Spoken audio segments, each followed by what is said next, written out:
Morning friends, আমি মৌমিতা চলে এসেছি আবারও একটা মিনি ব্লগ নিয়ে। আমার চ্যানেলে সবাইকে ওয়েলকাম। তো আজকে হচ্ছে একটা স্পেশাল ডে। তো স্পেশাল ডেতে কোনো কিছু স্পেশাল করব কি করব না সবটাই তোমাদের সাথে শেয়ার করব। এখন বাজে হচ্ছে 8:15। তো আজকে ভিডিওটা এখন থেকে শুরু করছি। এদিকে আমার রান্না বান্নার সমস্ত কিছু কমপ্লিট হয়ে গেছে, তো কয়েকটা কাজ বাকি আছে, ওগুলো করে নেব। আর আশা করি আজকের ভিডিওটা দেখতে তোমাদের সবার ভালো লাগবে। তো চলো আবার দেখা হচ্ছে স্নান টান করে। এই যে দেখো আমার স্নান টান হয়ে গেছে। আর ভিডিওটা যেদিন শ্যুট করেছিলাম সেদিন ছিল শ্রাবণ মাসের প্রথম সোমবার, আর সেদিনই ছিল আমার জন্মদিন। ওই কারণে ওই যে দেখো সবুজ চুড়ি পরে নিয়েছে। আর ওইদিকে পায়েসের জন্য দুধটাকে গরম করতে বসিয়েছি।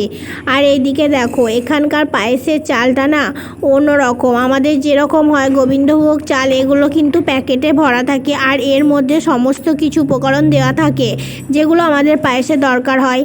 তো এখানে চালটাও না অনেকটাই আলাদা। এই যে দেখো চালের মধ্যে চিনি কিন্তু অ্যাড করা আছে, আর এটা খেতেও কিন্তু খুব সুন্দর হয়। আর ওই যে দেখো কড়াইয়ে দুধ গরম হয়ে গেছে, তো ওর গরম দুধের মধ্যে ওইটা দিয়ে দিতে হবে।